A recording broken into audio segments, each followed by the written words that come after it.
Hello and welcome to 3.0 TV. I'm your host, Vishaka Thakur. Metaverse is playing a vital role in transforming business models across the globe, as the evolution of Metaverse will open up new horizons for brands, businesses, and the community as a whole. According to a report by Markets and Markets, the global Metaverse market is projected to reach $426.9 billion by 2027. Countries such as UAE, China, and South Korea have unveiled their metaverse strategies, and tech giants too are betting big on metaverse. So, to discuss the driving forces, challenges, and the immense potential lying within the realm of metaverse, I am joined by Mr. Krishnan Sunderarajan, founder of LOKA. Welcome on 3.0 TV. Thank you so much for having me. It's a pleasure to have you. So, Metaverse projects have attracted 44% of the 2023 Web3 investments. What are your opening remarks on the current scenario of Metaverse, and what do you think it is going to be 5 years down the line?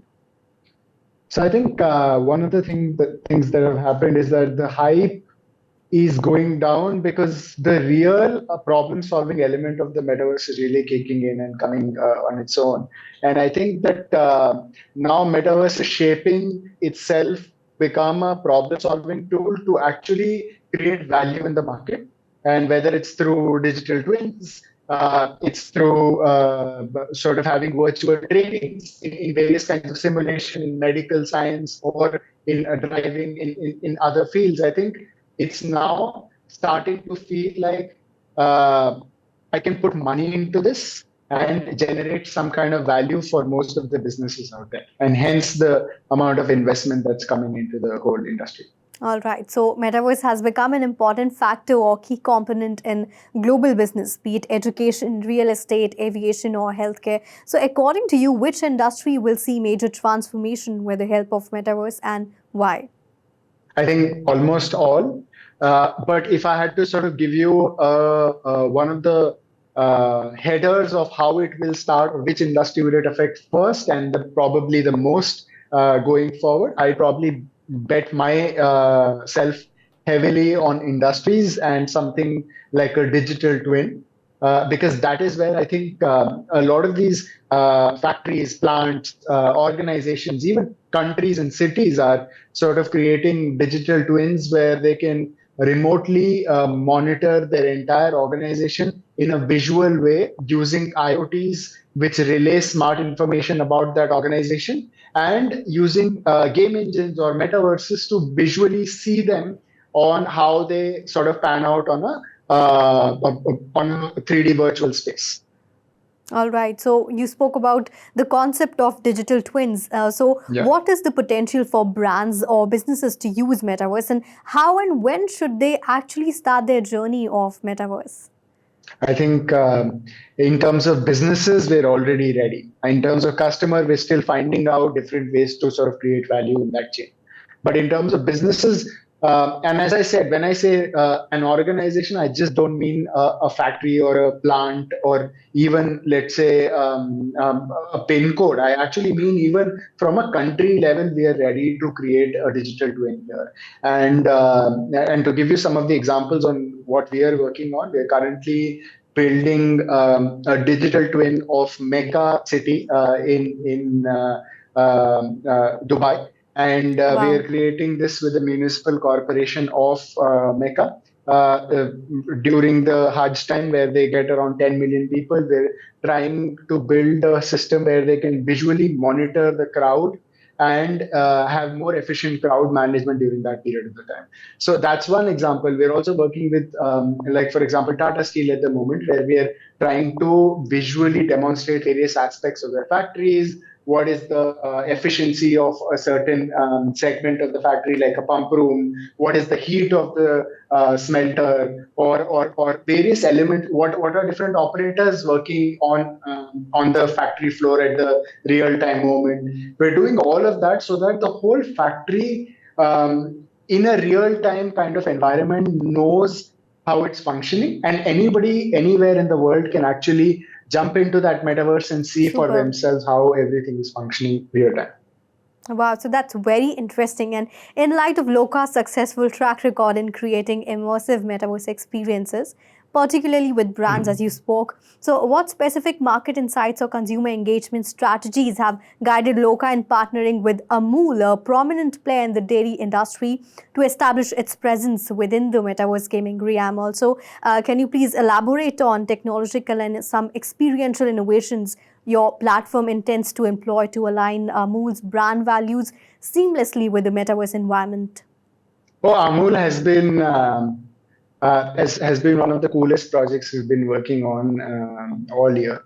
And this started roughly in July, August, and we just launched the first island that you see behind me. And the first island was built with the purpose of showing you the Amul origin story of how it started from humble beginnings in 1950, where a bunch of farmers led by Dr. Kurian, got together and formed Amul Milk Union Limited, or Amul. And you can actually, instead of reading about it, instead of watching a movie on it, you can actually get into the metaverse and see how it all panned out, and feel how India was, or rather Anand was, in 1950, and what led to the creation of Amul. That's island one. We're coming up with a bunch of 4 more islands. Each island will have its own purpose. These purposes vary from creating a virtual factory of Amul, where you will know how the milk gets transported from the dairy farms to the factory, and how pasteurization and various filtration processes happen and gets packaged. So, and how do you get the end product to your home, and how it goes through rigorous processes to ensure quality and assurance from there. And there will be multiple other islands. One will be a fun island where there will be a Amul amusement park, and this is going to be multiplayer, so multiple players can come in, attend concerts, talk to each other, meet people, get more information, so on and so forth. So, bunch of islands coming in the next 6-8 months, I hope. Wow, so all the very best for your future endeavors. And one last question, Mr. Krishnan. There are various roadblocks on the path to metaverse integration in various sectors, such as privacy and interoperability issues. So, how and when will these be resolved? Also, following reports of cybersecurity threats and privacy concerns within the virtual worlds, is there a need for regulations? Absolutely. I think this is something I've been saying from day one. The reason why internet really took off, because it's interoperable in nature. The protocols were defined, and whether you log in to internet using your PC, mobile, or through different browsers, it's a uniform experience, because there is a certain level of interoperability standards that were defined when it was created in 1983. Right, and I feel that such reforms need to be done in the metaverse. But however, I will also touch upon 2 things. One is the great aspect of so we've got like a bunch of 10 engines on which almost 99% of metaverse is built on. 2 of them are free, which is Unity and Unreal. The rest of them are proprietary, but more or less we've got 10 overall engines, right? And so that said, and I would imagine that companies that own those engines, whether it's Epic or Unity or EA Games, they should be the front runners of saying that let's get together, set a standard, and make the whole metaverse interoperable, where people can build something in one engine and it starts working on another. And pretty much like internet, people can flow from one website to another using Google Chrome or Edge or Mozilla or PC or mobile or maybe a smart TV, and seamlessly work through the internet and achieve their objective. I feel they would be the front runners of doing this. All right. So thank you so much for being on 3.2 TV and sharing your views and knowledge with our viewers. It was really great having you on the show. Always a pleasure. Thank you so much much for inviting me. Thank you. So this was Mr. Krishnan Sunderarajan, founder of LOKA. He shared insights on Metaverse and its future. Keep watching 3.2 TV. Do not forget to like, share and subscribe to our channel. And for updates related to Web3, please log on to our website www.3versetv.io or scan the QR code. This is me, Vishakha Thakur, signing off.